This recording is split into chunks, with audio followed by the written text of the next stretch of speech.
नमस्ते साथियों, आइए आज के इस वीडियो में इस कालखंड में सत्र 2021-22 हेतु ऑनलाइन प्रशिक्षण कार्यक्रम घर सीखने का संसाधन, इसके संदर्भ में महत्वपूर्ण बिंदुओं के बारे में जानते हैं। देखिएगा, मेरे हाथ में एक दिशा निर्देश है। यह दिशा निर्देश राज्य शिक्षा केंद्र का है और 5 जुलाई 2021 का यह आदेश है और इसमें कुछ महत्वपूर्ण जानकारी प्रशिक्षण कार्यक्रम के संदर्भ में दी गई है। साथ ही शिक्षकों का बेसलाइन सर्वे जो कि 5 जुलाई से 8 जुलाई के मध्य होना है, इसके संदर्भ में जानकारी दी गई है। और साथियों, इस दिशा निर्देश को पढ़ने के पश्चात, इसका अध्ययन करने के पश्चात जो महत्वपूर्ण बिंदु हैं, इनको मैंने इस व्हाइट बोर्ड पर अंकित करके रखा है और यहीं से एक एक बिंदु पर हम प्रकाश डालते हैं। तो जैसा कि आप यहाँ पर देख पा रहे हैं, घर सीखने का संसाधन। तो साथियों, घर सीखने का संसाधन के अंतर्गत जो कोर्स होना है, कोर्स के बारे में यहाँ चार महत्वपूर्ण बिंदु मैंने अंकित करके रखे हैं। पहला है प्रशिक्षण का आयोजन। तो साथियों, प्रशिक्षण का जो आयोजन है उसका नाम है घर सीखने का संसाधन और यह प्रशिक्षण कार्यक्रम किस लिए हो रहा है? शिक्षकों के ज्ञान, कौशल एवं व्यावसायिक उन्नयन के लिए। जैसा कि विगत सत्र में हमारा घर हमारा विद्यालय के अंतर्गत बहुत सारे शिक्षक प्रशिक्षण कार्यक्रम हुए हैं, ठीक है। और इस सत्र में घर सीखने का संसाधन के ऊपर प्रशिक्षण कार्यक्रम आयोजित होना है, ठीक है। आगे है दूसरा बिंदु, कोर्स श्रृंखला में कुल कोर्स की संख्या। तो कुल कोर्स 3 होना है, 3 भाग होंगे जिसके बारे में नीचे जानकारी दी गई है और इनकी अवधि अर्थात कब कब ये होंगे उसके बारे में बताया गया है दिशा निर्देश में। भाग 1 जो है वो 9 जुलाई 2021 से प्रारंभ होगा। भाग 2 28 जुलाई 2021 से प्रारंभ होगा और भाग 3 की हम बात करें तो 13 अगस्त 2021 से यह प्रारंभ होगा। चौथा बिंदु है कहां से पूर्ण होंगे, इस कोर्स को हमको कहां से पूर्ण करना है।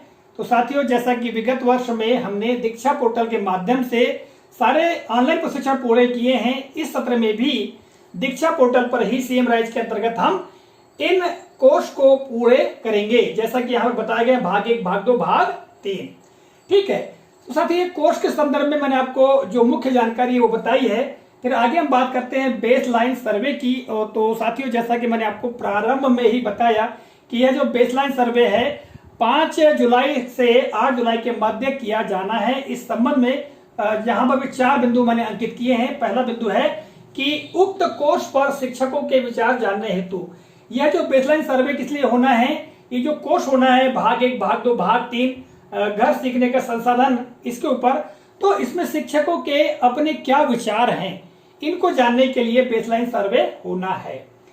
इसी के अंदर दूसरा बिंदु है कि समय क्या है। तो आपको प्रारंभ में ही बताया, समय 5 जुलाई से 8 जुलाई के मध्य। बिंदु क्रमांक 3 देखिएगा, इसमें कौन कौन पार्टिसिपेट करेंगे इस सर्वे में। तो कक्षा 1 से 8 पढ़ाने वाले सभी शिक्षकों को सहभागिता सुनिश्चित करना है। और चौथा बिंदु है सर्वे की जानकारी अधिकृत व्हाट्सएप समूह के माध्यम से लिंक प्राप्त होगी। देखिएगा, जो सर्वे है, बेसलाइन सर्वे जो है, इसकी लिंक हमको कहां से प्राप्त होगी? तो जो अधिकृत व्हाट्सएप हैं जिनके माध्यम से हमको राज्य शिक्षा केंद्र से जो भी शैक्षणिक सामग्री प्राप्त होती है, उन्हीं के माध्यम से इसके लिंक भी हमको प्राप्त होगी।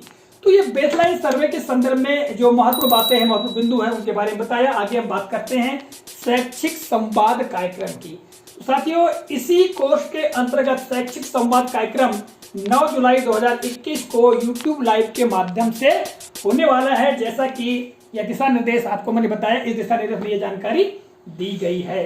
तो इसमें हमको 9 जुलाई 2021 को जोड़ना है और इसकी लिंक हमको व्हाट्सएप के माध्यम से प्राप्त होगी। फिर आगे बात करते हैं कोर्स किसे पूर्ण करना है, यानी किन को यह कोर्स पूरा करना है। साथियों, कक्षा 1 से 8 पढ़ाने वाले शिक्षकों के साथ साथ, यानी कक्षा 1 से 8 तक जो भी शिक्षक पढ़ाते हैं उनको तो इन कोर्स को पूरा करना ही है। इसके अलावा अकादमिक अमला और साथ में जिला, जनपद और जन शिक्षा केंद्र का जो अमला है, अर्थात हम बात करें बीआरसी, बीएससी, सीएससी, तो सभी लोगों को इस कोर्स को पूरा करना है, ऐसा दिशा निर्देश में बताया गया है। फिर आगे हम बात करते हैं आगे पोस्ट वर्क की। तो साथियों, प्रत्येक कोर्स को पूर्ण करने के पश्चात पोस्ट वर्क होना है। जिसके बारे में इस दिशा निर्देश में महत्वपूर्ण जानकारी दी गई है। और जो जानकारी पोस्ट वर्क के संबंध में दी गई है उसके बारे में आपको बताना चाहता हूं। तो देखिएगा, इसमें दिया गया है, इसमें यहाँ पर जानकारी दी गई है कि प्रत्येक कोर्स के अंत में पोस्ट वर्क का प्रावधान किया गया है। अतः जिला स्तर पर डाइट एवं एपीसी अकादमिक तथा विकासखंड संकुल स्तर पर बीआरसी, बीएससी, सीएससी यह सुनिश्चित करें कि शिक्षकों द्वारा कोर्स पूर्णता के पश्चात पोस्ट वर्क को अन्य साथियों के साथ साझा किया जाए। ठीक है, तो पोस्ट वर्क होना है। और आगे हम बात करेंगे, तो अंतिम बिंदु मैंने लिखा है कि जिला स्तरीय ऑनलाइन समीक्षा।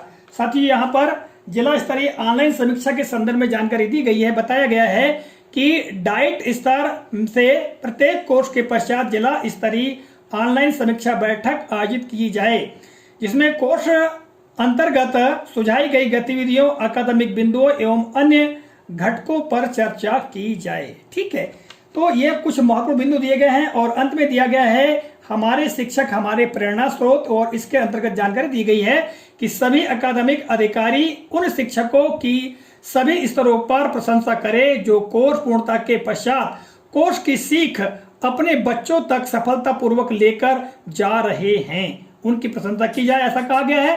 कोर्स पर शिक्षक अपने विचार प्रशिक्षण कक्ष अथवा सहयोगी संस्था पीपल, और आगे बताया गया है सदस्यों को प्रेषित करें। चयनित विचारों को राज्य स्तरीय डैशबोर्ड के माध्यम से साझा किया जाएगा। तो साथियों, इस तरह से जो प्रशिक्षण कार्यक्रम होना है और बेसलाइन सर्वे कार्यक्रम होना है उसके बारे में इस दिशा निर्देश में महत्वपूर्ण जानकारी दी गई है। साथियों, आशा करता हूं आज की यह जानकारी, आज का यह वीडियो आप लोगों को उपयोगी लगा होगा। मिलेंगे अगले कालखंड में, तब तक के लिए जय हिंद।